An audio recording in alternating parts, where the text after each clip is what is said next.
The Chinese super server Fiora gameplay during solo queue and during prep for Worlds. I was excited to see the Fiora locked in, but we will not see the Fiora this time around. Instead, Langx on the Gnar. Yep. Running fleet footwork on that one for maximum sustain. Also a little bit of extra haste there in the lane.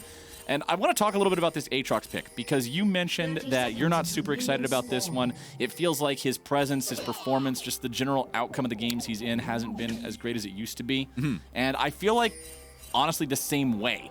This champion feels like he's come up a little bit short every time he's drafted. And Langx running away from what could have been a 4-man collapse, so he'll stay alive just fine. Yeah, he was sensing the play. Very smart. A lot of the times, I love, intelligent level 1s around Tribush topside. You can usually trap top laners. I think it's much harder if the top laner's on red side, because he has so many options for escapes. Yeah. Blue side's pretty easy because you just have a thick wall behind you and that bush that usually enemy top laner sits in. That being said, to the point that you made, yeah, Aatrox is interesting because this is the draft pretty much centers around that top lane pick. The Leona versus Nautilus. Nautilus is being picked into the Leo just for comp. It's not for the bot lane matchup. They're trying to play away from it. And if that's the case, then what we're seeing from Rainbow 7 is Josedeodo using mid prio to kind of get an advantage for their top lane, and it's going to be hard versus the Gnar. So it's just pretty safe. So, we'll have to see. Maybe Acce is a fantastic Aatrox player. Now, in game number 1, the thing that we looked at and we're like, wow, this could be really extreme for Rainbow 7 is the fact that they had 4 different champions who were really strong engagers. This time around, you have a Nautilus, and you have an Azir, who is kind of more limited by whether or not he has flash to make a really super high quality engage. But then, Josedeodo Graves isn't doing any engaging. Aatrox often isn't a super effective engage unless he's really far ahead or finds a great flank. Senna's not an engager really either. So Rainbow 7 don't have quite the same amount of tools this time around as Mark steps forward. Leona and Jhin can be such a scary combination too. Leona sets up Jin's Deadly Flourish so well and just guarantees the damage is going to pour through here. Peanut, there we go, towards the mid lane. Alone is not stuck underneath this turret here in this game, and Peanut's saying, oh, you're not familiar with the turret? Well, I'm about to show you the spawn platform. First blood, LGD. Yeah, it was tragic. They caught him level 2. In fact, still didn't see the Kindred queued forward. A lot of these things, I mean, Peanut has just been super active in the early game for both of these games, allotting to another first blood. So tragic for Alone. Not only does he die, but he spins the flash and still dies. It's one of the worst feelings, especially if you just know that the enemy jungler is something like Kindred that has that mobility and has a very powerful gank that can burst you down quickly. You're now that much more vulnerable. Josedeodo's hanging around here, but he is on top of a ward, so LGD is aware that they don't just want to try to recommit and immediately blow up Alone again. Bottom side 2v2. A lot of damage down into Shadow, who definitely ends up worse for wear after this one. Yeah, overall, I mean, Rainbow 7 kind of needed Alone. And this has been a strategy that LGD have employed in both games. The first game, comp required bot lane to have prio, that they needed to play through Leza and Shadow. Peanut goes bot lane, blows both his summoners, and suddenly Rainbow 7 don't have a lane to play through. This game, trying to play through Alone, and then as he's pushing out, Peanut comes through mid lane, and then just outright kills him along with getting his summoners. So, feels like Rainbow 7 are being attacked straight through the draft with pre-planned... speaking of pre-planned... Gnar could be in trouble. Langx with a flash, stays alive. TP coming in to keep him in good hands here. Xiye wants to make sure that his top laner doesn't end up losing a wave and a half underneath that turret. Big props, lots of camaraderie there between those guys to guarantee Langx's not in a worse spot. Both top laners using their flashes. Rainbow 7 trying to find the ability to do the damage there, but just won't quite get it. Leza getting away in the bottom lane is ignited down to 100 HP. And Raz, once again, LGD in the 2v2, they're just in control. Yeah, I mean, at the end of the day, Rainbow 7 picked themselves into this. I was actually surprised that Kindred went back to base when he was, sitting in that bot side when Leza was put down to an insanely low HP bar. So, I mean, LGD are just happy with the advantages that they're getting, both through mid and bot lane. They just want to play it out so Peanut can now work for his own experience once again. Now, Peanut has now put both games in his team's control so far with early presence on the Kindred. Remember, game number 1, although he didn't get an assist for the first blood, his presence in the bottom lane made Leza blow both summoner spells and facilitated a 2v2 kill shortly thereafter. Now here in this game, he does get the number on the scoreboard right next to him. He will receive the credit for it and the 400 gold that comes with that credit. And honestly, just this early impact on the game means a lot. Talking about early impact on the game, Langx could be in some danger here. Josedeodo flashing forward, and there's Acce picking up the kill. Well communicated from Acce, recognizing that he had a wave pushing into him. And Langx was just in a bad spot. He either had to base, and TP back to the wave, which, doesn't actually solve the problem anyways. He needs his jungle hover. And Kindred is all the way on the other side of the map, so we didn't get to see the context for why the wave's state was in such a bad position, but the end result remained the same. Josedeodo comes topside, gets the first kill. Well done for Rainbow 7. Rainbow 7 keeping this game close, pretty much dead even. How you doing? Honest with you, and there we go. Return gank into the top lane. Aatrox pops the World Ender, and Gnar pops the counter to World Ender, which is walk the other way. Run. Book it. All right, well, that's a little unfortunate there for Rainbow 7 using the Aatrox ultimate to have Gnar hop away. A little bit of a feels badman, but hey, that's League of Legends sometime. Langx now hitting level 6. We'll have the Gnar ulti ready to go next time he turns into Mega Gnar. Peanuts on the bottom side of the map. You can see that a little light shining on his head as he takes yet another mark by securing the Scuttle Crab. And Peanuts Kindred has Josedeodo mark if he ever runs into him, invading the enemy jungle now. Look at the control ward down near that red buff. Means he's in a good spot as the 2v2 continues in the bottom lane. Follow-up coming through. Deadly Flourish finds the mark. Shadow trying to get himself back. Does lose about half of his health bar. Now we're going to have a 1v1 between the junglers in the northern part of the lane anyway. Kramer tries to fall back here a little bit. Leza finding some good return damage onto Kramer and Mark. Honestly, pretty even trade here in the bottom lane. Yes, Shadow is almost dead, but half the health from both Kramer and Mark together, and Leza's still full HP. Yeah, I love the call from LGD to have Peanut just cut through the enemy red side jungle. Of course, they didn't see where Josedeodo was, so they knew that it was possible for them to get put in the counter gank position. But they were so far up in the lane that they just chased down Shadow and Leza. Thank God that, the sustain is there from the Senna. Otherwise, they would be in a pretty tricky spot. It would be much more dangerous than it currently is. That is for certain. Second blue of the game passed off now to Xiye. Peanut still level 5 here on the Kindred. Now, Josedeodo's Graves is already level 6. Collateral damage adds a lot of extra punch to these ganks when he shows up. Both junglers have been responsible for the 2 kills that we've seen in this game thus far. And with the ultis coming online, I expect to see them make more happen. Peanuts returning to base probably should be able to fix up most of that. Okay, I was going to say should be able to get most of the entire warrior enchantment. Yeah. A little bit shy there on the money overall. And Josedeodo sets up shop here in the topside river going after the Herald. Oh, this is nice. I mean, I was just about to point out how Rainbow 7's been doing since the mid lane gank. They've actually been faring well in both bot and mid lane. Rainbow 7's bot lane, when they finally had the shove, was starting to hover up for Josedeodo. This is going to be hard for Peanut to contest, but Leona's already here. Yeah, LGD has moved up. Rift Herald is down to 2,000 HP, but Patience is resetting here. That eyeball gets proc, the smite could come through. Oh man, it's down to 900 HP. This is going to be so good. Nice smoke screen from Josedeodo, making sure that the smite fight would not even be a thing. The eyeball's on the ground. Josedeodo walks up, confirms that pickup there. Only takes a single auto attack for his trouble. Well played by Rainbow 7. It's a classic standoff situation because both Leza and Kramer hovered through mid lane just in case a fight ended up happening. But LGD just had no way of being able to contest it. It was already far too low in HP. And the point that you mentioned, Josedeodo ending up using his W smoke screen to make it hard for Peanut to go for another steal. You don't want that to happen, so just completely push it away. Topside, the Gnar pick is struggling here. We had our doubts about the Aatrox early on, but his laning phase against this Gnar, thanks to the help of his jungler, is just going swimmingly so far. 74 to 58 in the farm department. That's normally not what you expect to see as a melee champion into a ranged champion, my friend. Yeah, when we were in the draft, we were talking about the pick that we wanted to see, like a Fiora or Jax, like all these things that would kind of obliterate an Aatrox if well supported in 2v2. The fact that they ended up going for a Gnar, I think, was just them wanting to play for one side of the map.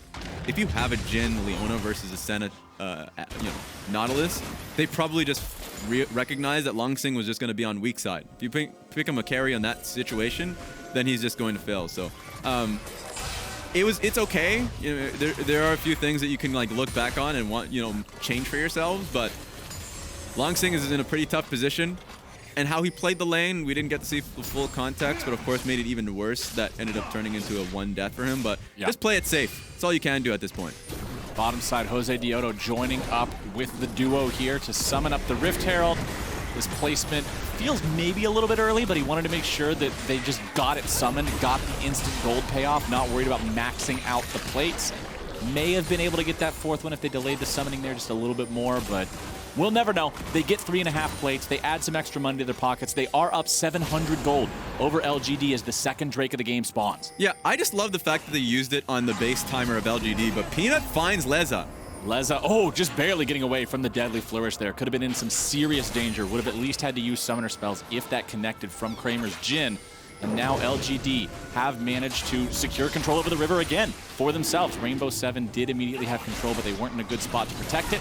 And now the 2nd Drake is being taken by LGD. And they're just confident that they have the numbers advantage. Gnar is going to be there 4 seconds. Yikes.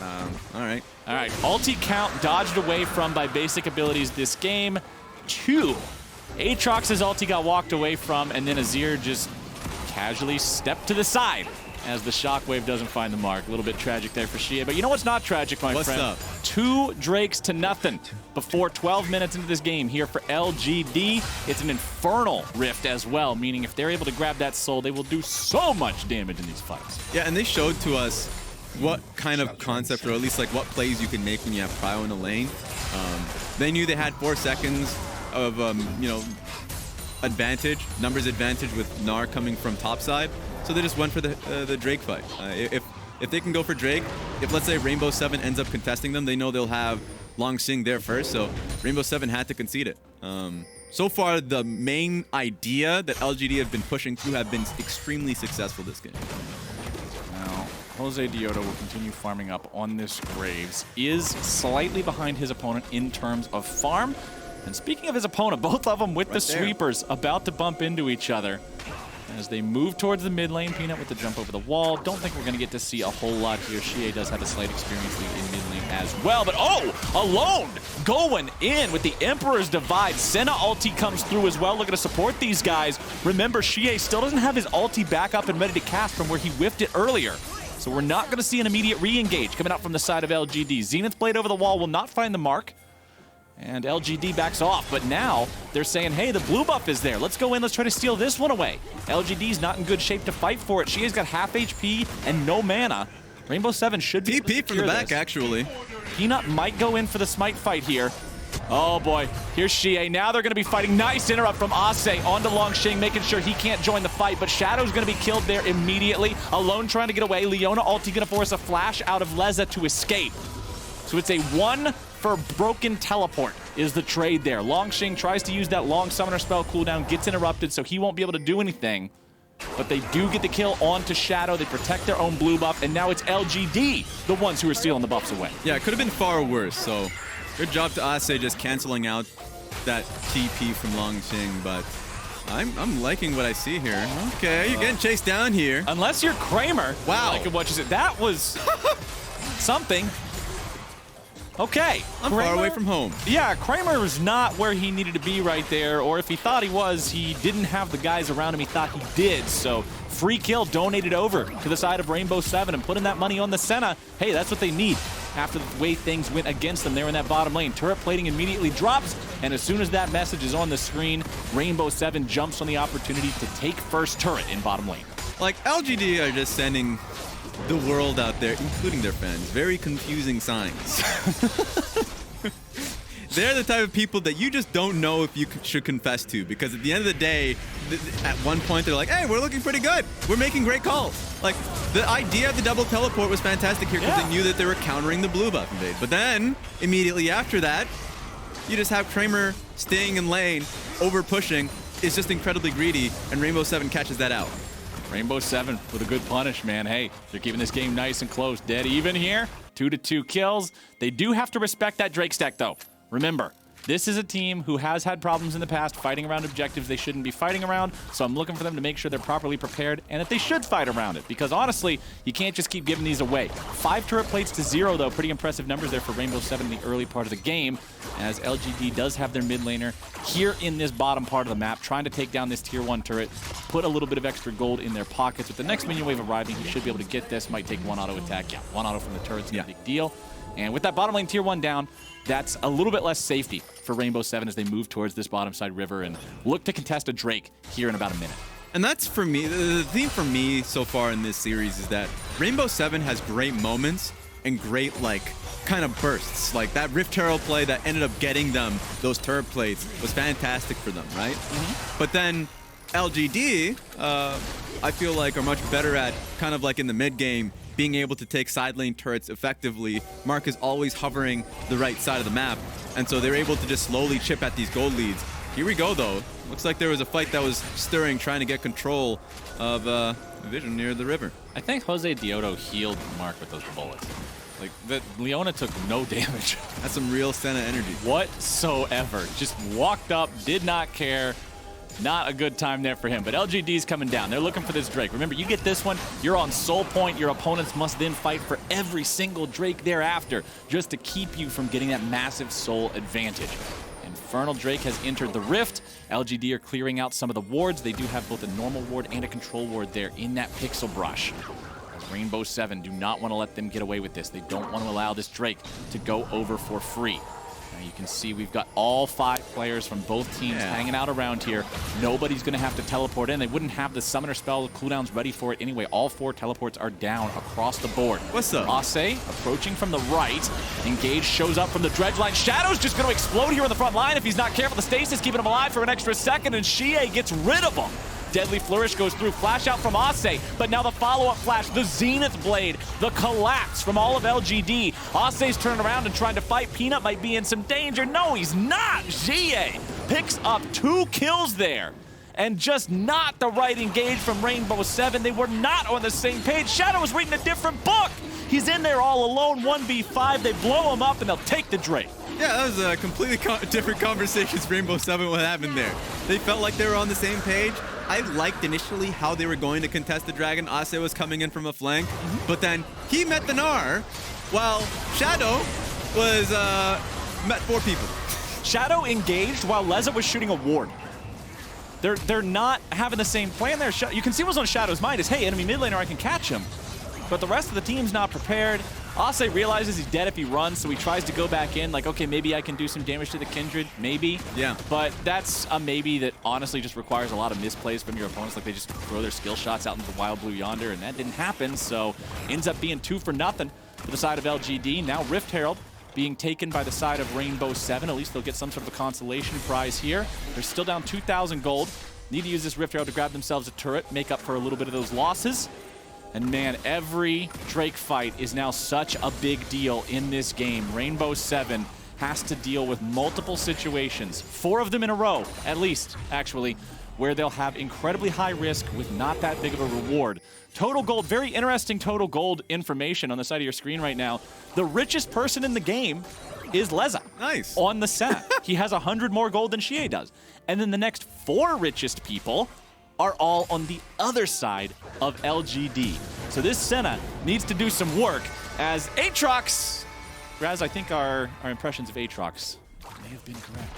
A little bit. He's definitely got pickpocket in the red side jungle, so a few more golds now in towards Gnar's pockets. Not the best time to end up getting picked off right there. At least it looks like they aren't going to lose a whole lot for it. Now, top side tier 1 will be taken down, but when you're looking at the state of Summoner's Rift, 19 minutes into the game, top lane tier 1 turret isn't exactly the most useful structure, probably most useless, if I would have to take a vote and see where everybody ended up polling. But bottom side, Langx on the Gnar. I mentioned in the laning phase how the Gnar was behind. This isn't what you expected. Things are going good for the Aatrox. They prioritize playing around him.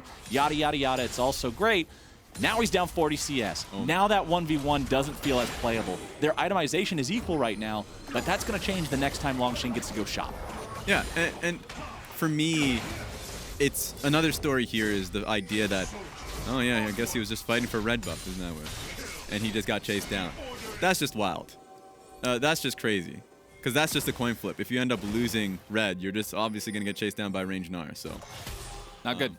Not good. And look at the inventory on Langx now as well. Building towards the frozen mallet. Somewhere out there, a smile finds itself on Voyboy's face as Langx is in a spot where he'll just be able to chase this Aatrox down, or any target that he happens to find. And it means that if Rainbow 7 put themselves in a fight where they didn't have to retreat and Gnar is in range, that retreat means you pretty much always have to sacrifice somebody to get the rest out. Rift Herald summoned up in top lane. Tier 1 turret gets headbutted. See you later. And Xiye shows up in time to make sure Shelly's not going to get a second one off. A few things that I've liked so far this game from LGD. In the Drake fight that everyone will look at and say that R7 botched it, I love that Langx was marking Acce. That just means that Acce was recognized that he was coming from a flank position, and so he just said, okay, if you want to come in a flank, you have to face B first. Yep. That completely separates the Aatrox from the play. Then at that point, Aatrox loses his identity because he doesn't want to come in a front-to-back situation, and he needs to basically have that state changed in that game state. And so I love the fact that Langx recognized that, number one. And another point, too, is just when LGD are getting one side of the map, when they have Mark, let's say, hovering for Xiye on the top side, Langx is playing incredibly safe. He's absorbing pressure. He's not being picked off in any regard. That happened for the first 10 minutes, by the way. And when Rainbow 7 are on weak side, they're just getting picked up consistently.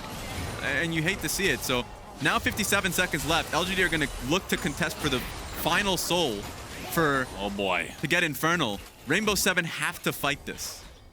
Putting Exodia together piece by piece, and LGD are so close to having that soul ready to go here. You thought the damage on this team was deadly already, man. Wait until everybody else has a free Luden's Echo, essentially proccing every couple of seconds. Here he is. Over the wall comes Peanut.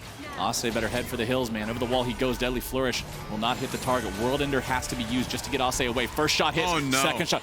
Oh, that was so close. If they actually would have been able to hit them shots, that would have taken him all the way out of the picture. One more Jhin bullet from that ulti would have taken him down. He was at low enough HP, it would have done it, but they can't quite find it. He's still alive, but your Aatrox now has no ulti in the fight, which makes a pretty impactful difference here, as Rainbow 7 knows their opponents have control over the pit. They know that priority belongs to LGD. Excuse me. Even mixing up my letters, the moment is so intense, as Rainbow 7 really doesn't want to let this one go. It's good that Rainbow 7 was slowly pressing through, at least fighting for mid first. Well, it looks like Shadow's caught. Here we go. Shadow flashes away, but now the engage is down to Acce. Remember, the Aatrox is very vulnerable. Has no ulti, also has to use his own flash there. Shadow's down to 1/3 HP. He still has his Gargoyle Stone Plate. Might make him last a little bit longer here. But in the previous fight in the river over the last Drake, that's when he used his stopwatch, so it's not like there's a stasis. There's not a true aggro drop here. Even with a Stone Plate at 1/3 health, it doesn't seem like it's a good idea. Gnar's moving around. He is flying. Langx teleporting in here just to make sure he's ready to go and that this fight goes the way of LGD. And look at that, Raz. Rainbow 7, they know that they won't be able to contest this. It would just be a suicide run. Shadow was too low. Acce was too low. Josedeodo was too low. And that's Infernal Soul at 23 minutes for LGD. It's a slaughter here. Rainbow 7 can't do too much. In fact, even electing to use teleport here to just bulldoze through mid lane. I don't think Rainbow 7 want to fight this, but they have to do something. Well, you can see Alone on the other side of the wall. Might look for a chance to make some sort of a play. Has a flash. A Shurima Shuffle could be a game changer, but it would have to be perfectly executed. Langx with enough rage on the Gnar bar means that even if they engage in a very big way, it's scary, man. The counter engage from the Gnar could just turn it all right back around. LGD with a 3,000 gold lead. Not as big of a lead as we saw in game number 1, but the Infernal Soul does add a lot of invisible value to that can't really be tracked through gold. Looking at the itemization, you've got the Stone Plate on the Leona, means she's not dying when she runs in, but items can wait because Rainbow 7 has decided to go for the Hail Mary play. They're looking towards the Baron, and now Shadow's saying, nope, nope, nope, nope, nope, call it off. LGD shows up. They sense that something might be going on here, and they stop that in its tracks. Yeah, desperate times usually call for desperate measures. My thing around getting Soul, a lot of the time when you're on Soul Point, just to kind of show the audience how dangerous it is for an enemy team, the team with Soul Point usually starts threatening for Baron. Because Yeah, sure, they can get Soul. Like, they can just end the game off that alone. But Rainbow Seven have to allot so much of their vision towards denying the objective, while the objective actually means so little for them. Yeah, it's a level 1 Infernal Drake. Hey, 4% more damage, hooray. This was definitely worth trading for Baron, but it's not. Yeah. But you have to do it. It's why the Soul conversation is so interesting, right? Because it's such a difference in risk versus reward, as opposed to giving away a lone Infernal Drake versus an Infernal Soul. And now LGD, look at that, another mark going over to the Kindred, and they will be the ones starting up the Baron. They're saying, all right, Rainbow Seven, you gotta come over, you gotta try to stop it. This isn't an exceptionally quick Baron take, but Rainbow Seven doesn't seem to be aware of it really. Okay, now you're seeing a couple on my way pinks coming out, but the team's not in the same spot, kind of just walking around, having a good old time. LGD backs away. The reason why I brought up that whole decision-making process with Soul Point is that now Rainbow Seven, having given away Soul so early, they can just play for Elder Dragon in 3 minutes. Yeah. And I know it doesn't, it's as if it's that easy, right? It sounds weird. Yeah, it's like, yeah, guys, just give away the Soul when you play League of Legends, and then you can play for the Laser Beam Dragon. But like now that's a win condition, which is kind of awkward. But that's why LGD could have just held that Soul there for a little bit, played for Baron, get a fight around that, just kind of play around the map a little bit more and see what Rainbow Seven do. Because Rainbow Seven were in such a desperate situation, they're going to have to fight for something. Now they're just trying to waste time. Buy as much time as humanly possible, try and stop LGD for even going for Baron, and then try and play for a steal on either Elder or the Baron itself.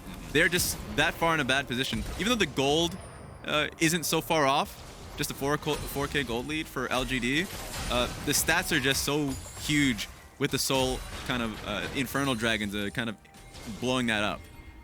All right, we've got the Black Cleaver working on the second item, beyond the jungle item, of course, here for Peanut. So no Infinity Edge Kindred here today. Not huge burst coming out of him, but Mark coming around from the side, starting the fight, alone in some trouble. Over the wall he goes, summoning up the Sun Disc. Mark is now in a dangerous spot. A lot of damage coming out from that.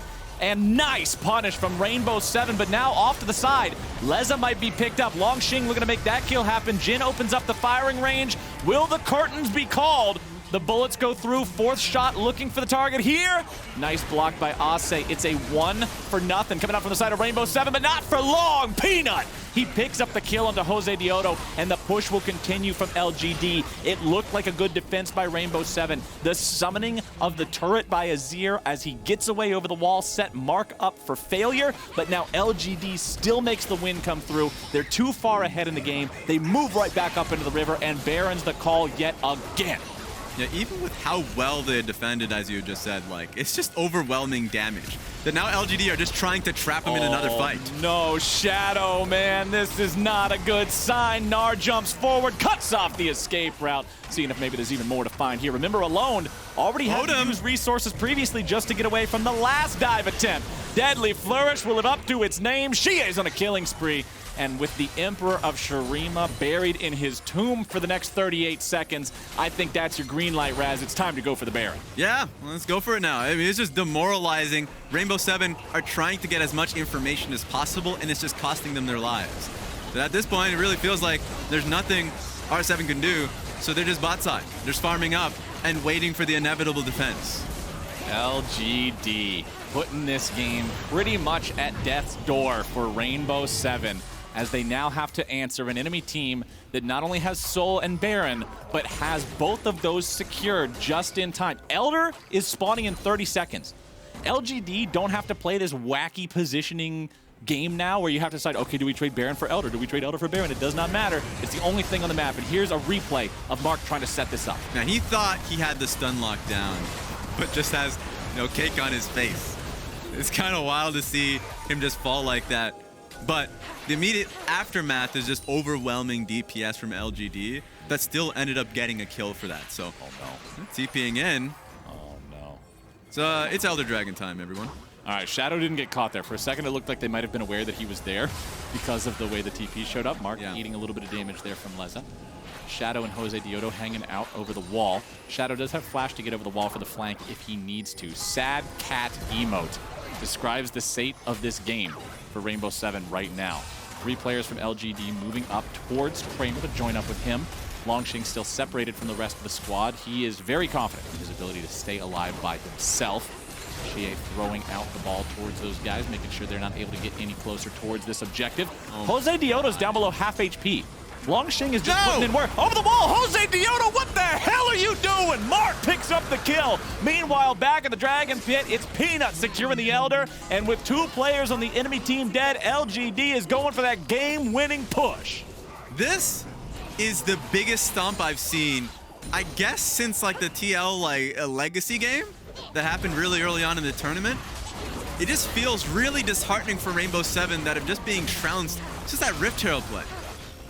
This is it, Raz. They're pushing down the mid lane. Who's going to stop them? Alone on the Azir just does not have the itemization. He needs to make a 3v5 play. Leza is exploded. A rampage for Xiye as the Lamb's Respite will make sure no return kill comes through. Leona ulti only finds the slow, not the stun. Where's the laser? Double kill over to Xiye. And they're looking for even more. The Nexus now exposed. LGD will move on to match point 2-0 in this series. I'm starting to hear that Rocky montage working. I hear in the distance. It seems like they're fairly close to Philadelphia. Like, LGD looked so bad at the beginning of the tournament and are only ranking up and getting better, getting more disciplined. And it feels like during the best of 5 itself, it's just been 2 games. But the mistakes that we saw in the first game have been lessened, have been dampened, and Peanut looks on point so far this series. I applauded Peanut at the beginning of this game, and I want to do it again now. Both of these games early on have been facilitated and catalyzed by his performance in going to the right lane at the right time. Game number 1, setting it up for the 2v2 to then be successful right afterwards. Game number 2, immediately killing alone. You said it. They wanted to be able to play through the Azir. It was a very important part of the composition. He was stuck underneath his turret. He could have done a still life painting of the thing. It's the only thing he saw for the entirety of laning phase. Yeah. And then in game number 2, he finally gets away from the damn turret, and he's immediately killed. Peanut is just where he needs to be in this series. Yeah, I think the biggest thing that Rainbow 7 need to resolve is that when they have a powerful point of their draft, be it bot lane, mid lane, who knows what the next one's going to be, right? Yeah. Defend it through either wards so you catch out where that boy is coming from, or human wards so you can fight him when he stands. Like, it's getting insane that it's always Peanut finding those advantages. He's been getting a lot of hate for the earlier parts of the tournament, and he's just responding with outright dominance. And that's what you need to do when it's time to step up, when it's time to go into this more extreme part of the tournament, when you're into the best of 5, and you have to be able to string the successes together. But now it's time for a quick break from us, and once we're back, the State Farm Analyst Desk will break down Game 2.